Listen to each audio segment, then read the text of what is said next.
Bienvenue à Oron, on est ici à 2000 mètres d'altitude et à 1h30 de Nice. À l'occasion de ce nouvel épisode, à la découverte des terroirs sur les routes du Paris-Nice. La course au soleil fait étape à Oron, la doyenne et la plus grande des stations des Alpes-Maritimes, et c'est l'occasion parfaite de vous faire découvrir ce joyau des Alpes du Sud, créé en 1927. Le téléphérique d'Oron, dans les Alpes-Maritimes, est inauguré par M. Roland Marcel, commissaire national du tourisme. Ici, en moins d'1h30, on quitte le bleu éclatant de la Méditerranée pour le blanc immaculé des cimes du Mercantour. Avec ses 135 km de piste, son ambiance de village montagnard et ses panoramas à couper le souffle, Oron est le terrain de jeu idéal pour les sportifs et les amoureux de la nature. Mais avant de rejoindre les cimes d'Oron, le programme du jour, 147 km d'une étape musclée. Et pour affronter l'école, moi j'irais bien boire un bon café de spécialité, ça vous dit? On a rendez-vous dans un lieu emblématique de Nice, l'hôtel Negresco, avec la chef Virginie Basselot. Allez, suivez-moi, c'est parti. Bonjour Phil. Bonjour Victor, comment allez-vous? Ça va très très bien. Merci beaucoup. Belle journée à vous. Comment ça va, Victor? Ça va très bien et toi? Bah ça va, tu vas où comme ça? Je vais à Oron. Ah génial! Paris-Nice. T'attends de boire un bon café alors? Pour te donner un peu de... Tu vois, ça va monter plus vite. Bonne idée, ça va me donner Allez. des jambes ça. On y va.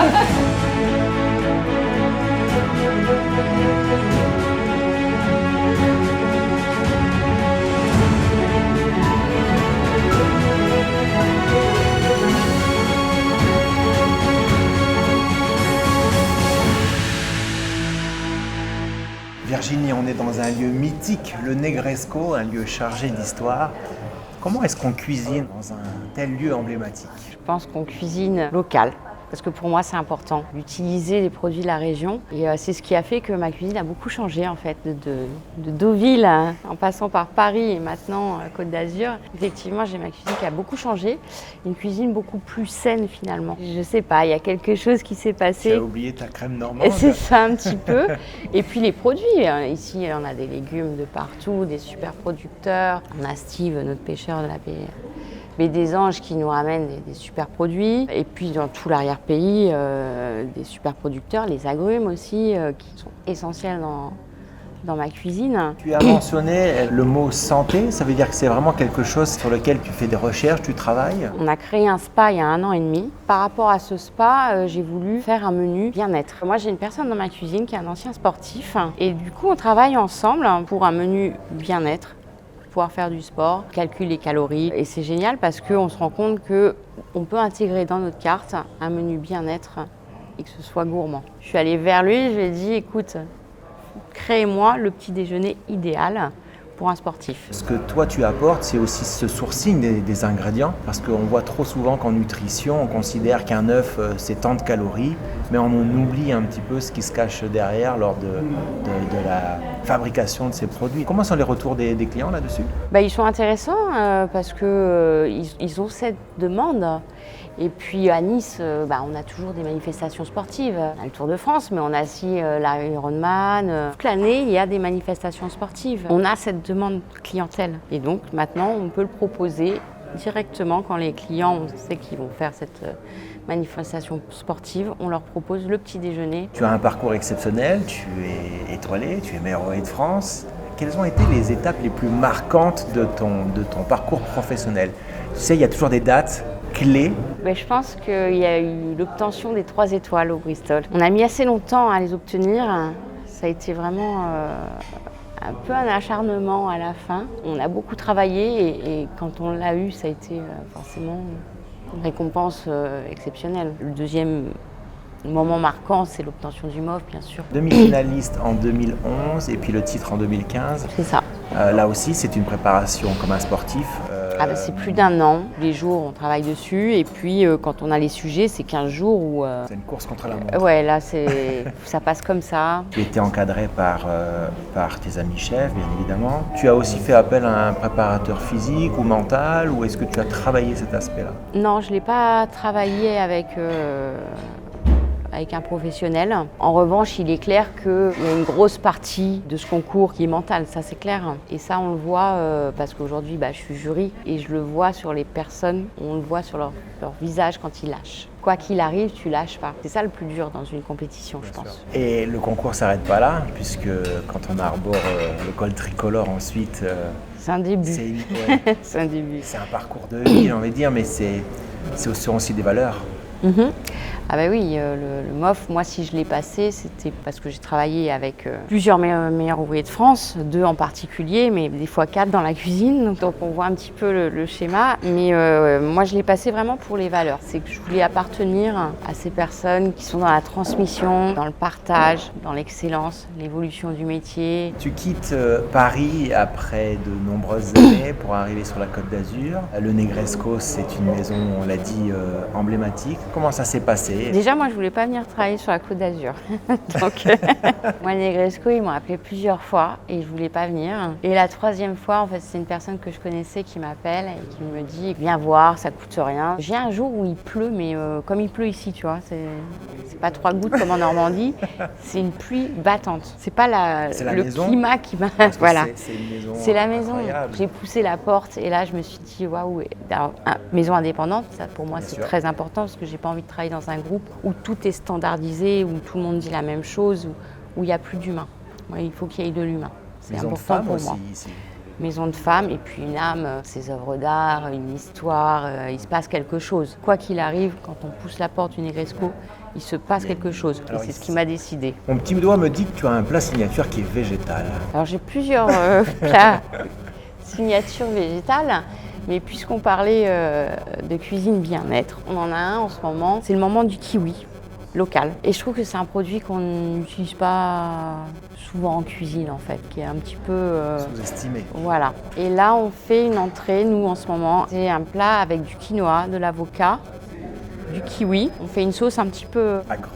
Voilà, un petit peu vive. On ajoute un granola maison. Donc c'est très gourmand. Et Virginie, on dit que les enfants n'aiment pas les légumes. Et évidemment, il n'y a pas beaucoup d'adultes qui en sont ultra fans. Si tu avais une astuce de grand chef à nous donner. Pour manger les légumes, souvent il faut les cacher un peu. Il y a plein de légumes que je n'aimais pas quand j'étais enfant.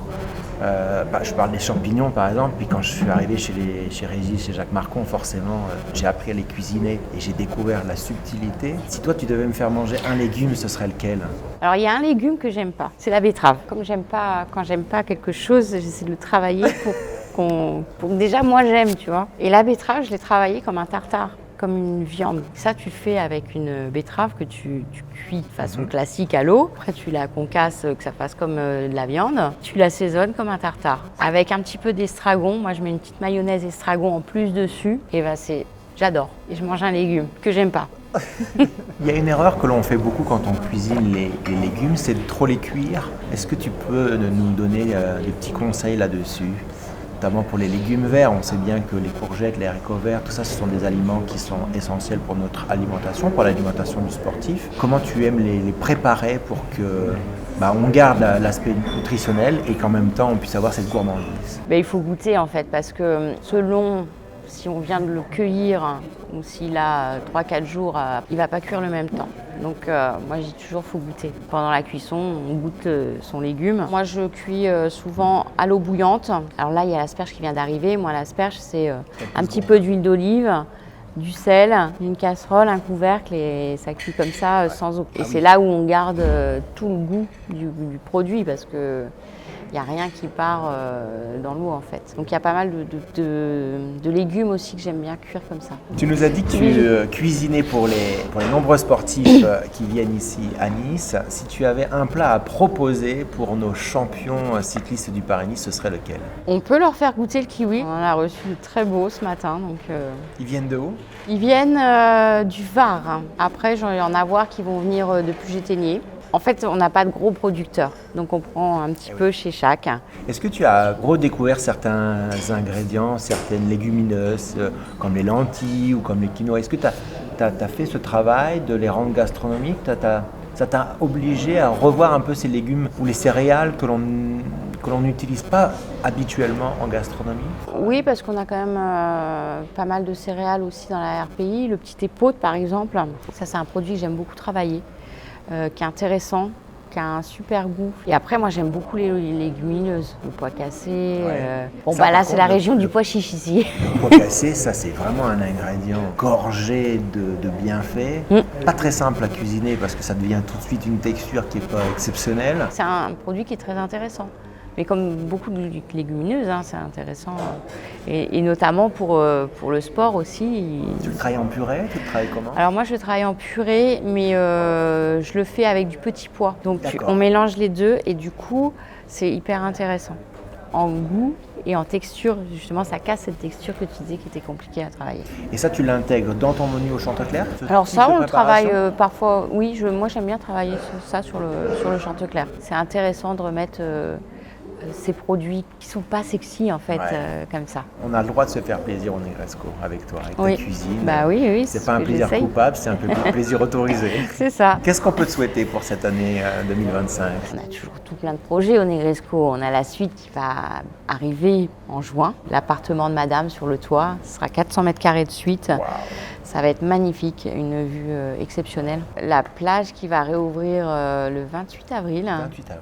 C'est un petit coin de paradis. En fait, on a voulu reproduire un jardin à la française, donc c'est très végétal, avec des plats qu'on veut aussi un peu bien-être, tu vois. Mais toujours, on réfléchit justement à ce côté nutritionnel, qu'il y ait tout dans les assiettes, qui soit intéressant et tout en fraîcheur. Parce que sur la plage, on veut on veut du frais, mais du gourmand. C'est un travail intéressant. Bon, vous l'avez compris, ici au Negresco, on a le droit de se faire plaisir tout au long de l'année.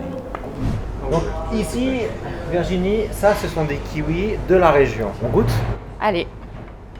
Donc tu vois, ils sont petits, ils sont pas tous calibrés, mais ils sont super bons. C'est un gars qui passe avec son camion, il a tous les produits entre Marseille et Aise. Donc Marseille et Aise, il y en a qui rassemblent les petits producteurs, donc il passe avec son camion et il récupère les produits et après il passe chez nous dans les hôtels. Et en fait, quand il arrive, il nous appelle, on va au camion et on prend ce qu'on veut. Donc on aura dans cette recette le kiwi, ici on a du quinoa. C'est aussi ce travail avec Benoît qui nous dit c'est bien de mettre des graines parce que c'est bon pour les sportifs. Donc voilà, le kiwi je l'ai coupé, l'avocat je vais le tailler également. Donc moi l'avocat j'aime bien quand il est épluché, ça garde sa belle couleur un petit peu veloutée comme ça. Donc mon quinoa, je vais l'assaisonner.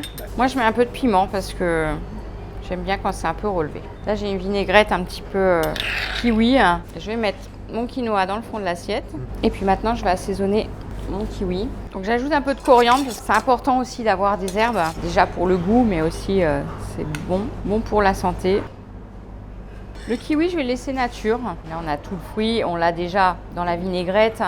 Le granola, je vais le mettre tout autour. Ça, c'est vraiment la gourmandise, le granola. Et moi, j'aime bien rajouter un petit peu de fleurs, tu vois. Ça amène tout et voilà, de suite ça, de la couleur. oui, c'est ça Là, qui est on a vraiment sympa. envie de mettre un grand coup de cuillère, très joli, gourmand, Ça annonce le plein de printemps. textures. Je peux goûter. Mais bien sûr. On parle souvent d'entraînement et de performance, mais l'essence même d'un champion, c'est ce qu'il met dans son assiette. Alors j'ai demandé à un expert en nutrition sportive de nous donner ses meilleurs conseils pour affronter le Paris-Nice. Salut Victor, alors sur une étape Paris-Nice, les champions vont dépenser en moyenne 7000 calories par jour. Il faut donc un apport nutritionnel important et l'alimentation joue un rôle clé dans la performance et la récupération. J'aime beaucoup le plat de la chef car il apporte une belle diversité. Le quinoa va apporter des glucides et un peu de protéines. L'avocat est une excellente source de bonne graisse. Le kiwi apporte des vitamines et notamment de la vitamine C qui est intéressante pour la récupération. Les herbes aromatiques pour les antioxydants et puis le croquant avec le granola qui apporte un peu plus de glucides. Donc ce plat est bien mais il n'est malheureusement pas suffisant pour des cyclistes. Il faudrait rajouter une portion de protéines animales. Donc j'augmenterai à 100 à 120 grammes de volaille, de poisson ou d'œuf, ce qui ajouterait 25 à 30 grammes supplémentaires de protéines dans ce plat. Il contient également des féculents, mais j'augmenterai la quantité de quinoa à 200 grammes cuits pour avoir un apport à 40 grammes de glucides supplémentaires. Donc en résumé, ce plat est un bon début et avec quelques modifications, il sera parfait pour un cycliste après un effort intense. On pourra terminer le repas par du skyr avec du miel et des fruits rouges, un dessert équilibré et gourmand qui apportera un peu plus de protéines. À bientôt! Est-ce que ça te donne envie d'aller faire un tour de vélo? J'ai l'impression d'avoir des jambes de champion. C'est vraiment très bon. Bon, maintenant que tu m'as montré comment on sublime les légumes, est-ce que tu me laisses mettre ta main à la pâte? Ben oui, bien sûr. On fait les asperges? On fait les asperges. Les premières asperges. Je mets toujours le sel en premier, comme ça, Le sel en premier. ça aide la cuisson en fait. Ah, je mets les asperges. Non, on va mettre un peu d'olive. d'huile. On fait chauffer un petit peu. Là, tu peux mettre les asperges. Donc c'est important de mettre le sel avant parce que ça va faire sortir l'eau de végétation du légume, ce qui va aider à la cuisson. Tu chauffes un peu à feu vif. Et tu vas voir, il va y avoir un changement de couleur sur l'asperge. Juste chauffer, on va pas faire de coloration. Pas de coloration. Voilà, maintenant tu peux mettre le couvercle. On sent déjà le parfum de l'asperge là qui commence à... Et là, je vais mettre tout doucement sur le bord. 2-3 minutes. Ah, là, on est dans la saison, les petits pois, les févettes, les asperges, tout ce que j'aime moi. C'est toujours l'impatience de cette saison. C'est comme la Saint-Jacques. Mais c'est ça que j'aime bien dans les produits qui sont vraiment sur des saisons spécifiques et courtes. C'est qu'on les attend avec impatience et quand ils arrivent, on se régale. Quoi. Moi, quand j'ai vu les premières asperges dans le camion, je dis je prends. C'est bijou ça. Tu manges comme ça, c'est... Bah là, tu vois, ça y est, on est bon. Finalement, bien manger, c'est comme bien s'entraîner. Il faut doser les efforts, choisir les bons ingrédients, mais surtout, s'amuser. Alors, vous aussi, vous êtes prêts à bien rouler et à bien vous alimenter? Bon, c'est pas tout, mais il y a une étape à faire aujourd'hui, direction Oron, où on va retrouver un champion d'Austin hors du commun.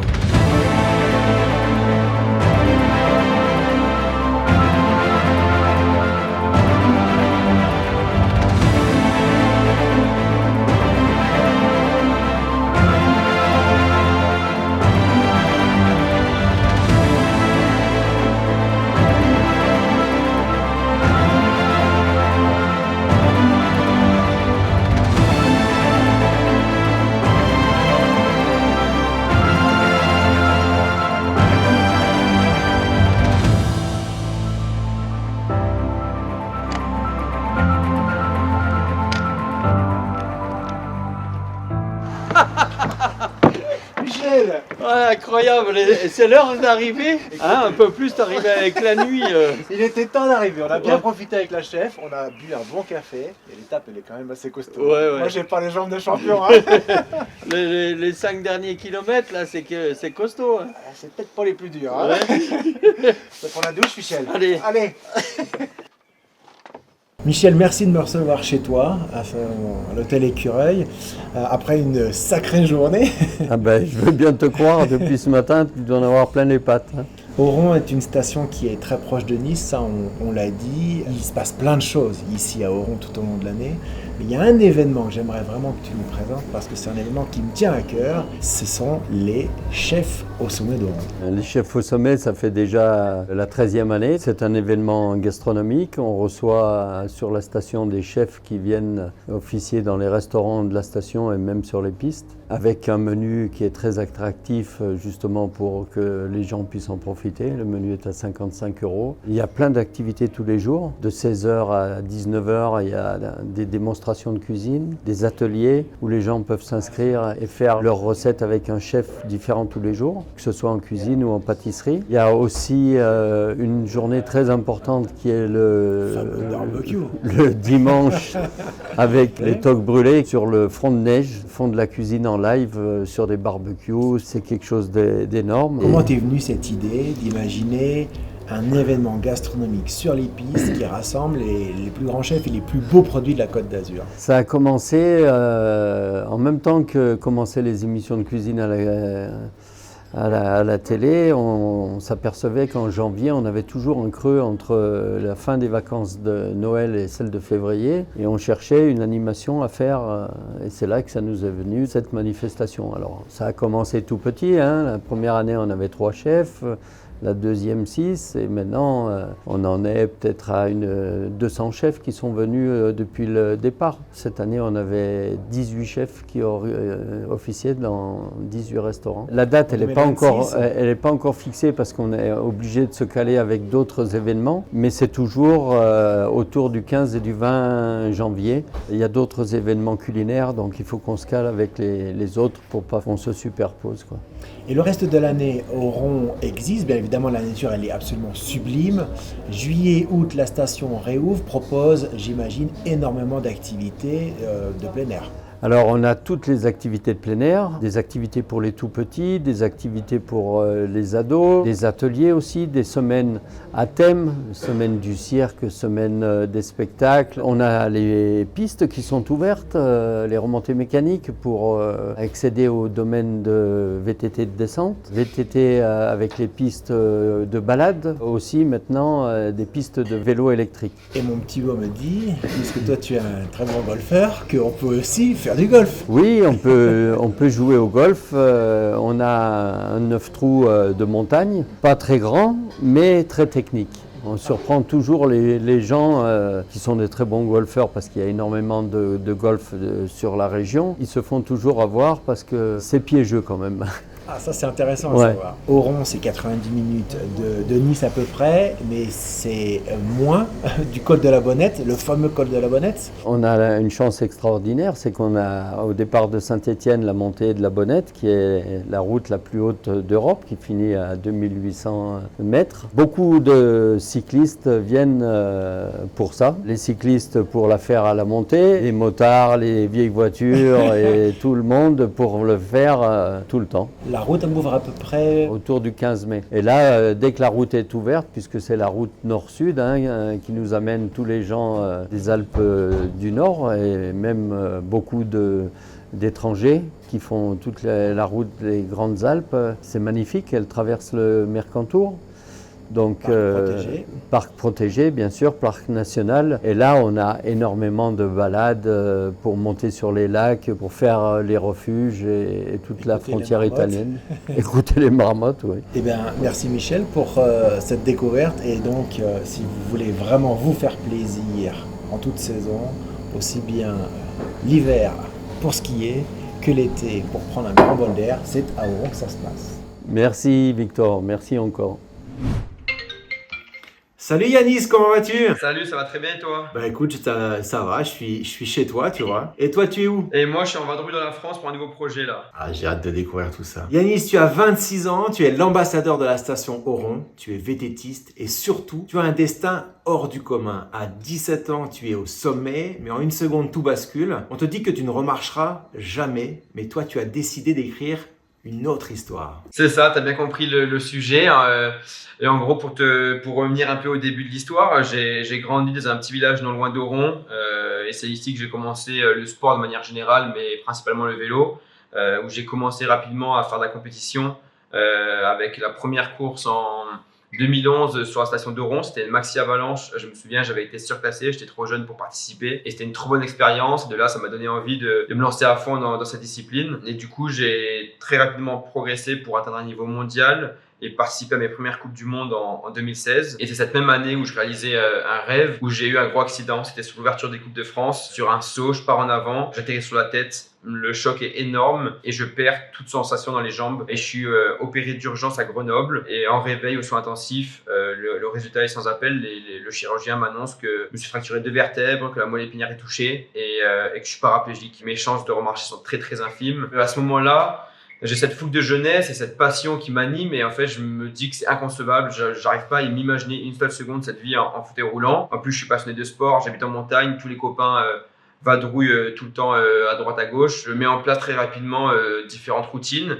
L'idée c'était vraiment de mettre toutes les chances de mon côté, de ne rien laisser au hasard. Donc il y avait cette partie mentale qui est très importante où j'ai mis en place une forme de visualisation positive que j'ai réalisé de manière très assidue 3 fois par jour et pendant plusieurs années, allié à une alimentation sans faille où je faisais vraiment attention, je mangeais bio, sans sucre, sans gluten, tout ça avec bien sûr une rééducation physique intensive. Donc c'est, je pense, vraiment les 3 grands piliers très importants dans une rééducation et je pense qu'on peut appliquer au quotidien pour différents soucis. Comment tu as mis en place cette image de guérison? Comment tu as eu cette idée, premièrement?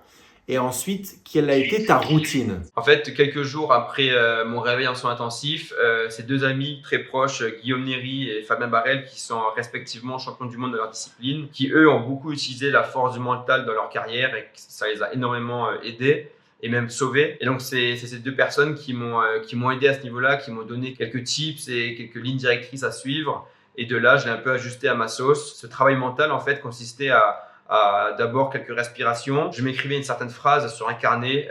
J'ai confiance en la vie, j'ai confiance en moi. Je suis une personne chanceuse avec une bonne étoile. Je vais remarcher, oui, je vais remarcher. Ça permettait de me l'incorporer au plus profond de moi-même comme un mantra. Et ensuite, je m'imaginais mon cerveau qui activait des cellules, qui envoyait de l'énergie dans ma moelle épinière et qui transmettait toute cette énergie dans mes muscles, dans mes jambes, en essayant de ressentir en fait mes muscles qui se contractaient, le chaud, le froid. Je m'imaginais aussi des sensations que j'avais sur le vélo, sur des chemins que j'adorais à la maison, en essayant vraiment de ressentir les mêmes sensations que j'avais avant l'accident. L'idée, c'est vraiment que le corps n'oublie pas en fait cette sensation de marche, de vélo, de ski, etc. Et ces deux formes de guérison qui sont la guérison, la visualisation de guérison et la visualisation de mouvement qui sont très importantes. Est-ce que c'est toi qui as eu, avec les conseils des autres champions, cette idée de wording, ou alors tu t'es fait accompagner de quelqu'un en préparation mentale, ou c'est vraiment quelque chose qui est un message que tu avais dans ta tête, que tu as réécrit sur le papier, ce qui veut dire que chacun pourrait le faire? Oui, c'est ça, c'est vraiment quelque chose que j'ai mis en place avec mes deux amis, donc j'ai pas du tout été soutenu par une équipe médicale ou un coach mental. Oui, bien sûr, c'est une technique qui est accessible à tout le monde. Il suffit de se la réadapter à ses besoins ou alors à son objectif, parce que c'est pas que lorsqu'on a un problème qu'on peut mettre ça en place, c'est aussi quand on a un objectif de vie, un projet à mener. C'est vraiment un travail qu'on peut réaliser et mettre en place dans n'importe quelle situation. Et au niveau de l'alimentation, est-ce que tu faisais déjà attention avant, puisque tu étais en compétition mondiale, ou alors c'est quelque chose où tu as pris conscience que tu ne pouvais pas manger ce qu'on mange à l'hôpital et que tu t'es dit non, là il faut vraiment que je mette en place un plan d'action pour réellement mieux récupérer? En fait, j'ai été élevé avec une bonne alimentation depuis tout jeune. Mes parents m'ont toujours apporté une alimentation du jardin, bio, saine. C'est comme ça que j'ai été élevé, c'était dans nos croyances. Donc ça paraissait normal et de continuer dans cette ligne-là, quoi. Pour nous, c'était inconcevable de pouvoir manger les repas d'hôpital et on ne pouvait pas mettre une passe là-dessus, quoi. Et dans l'idée de vraiment mettre toutes les chances de son côté, ça faisait partie du travail. Et en plus, le corps humain, c'est comme une voiture. Si on ne met pas le bon gasoil, ça ne fonctionne pas. C'est un élément indispensable, je pense, pour être bien dans son corps et bien au quotidien, bien dans sa tête, et que le corps fonctionne à son maximum. Et tout ça, ça a duré combien de temps? Ma période de rééducation intensive, si on peut dire, ça a duré facilement 4 ans. Aujourd'hui, je fais encore un peu de rééducation, je suis encore en montagne quotidiennement, ce qui m'entraîne.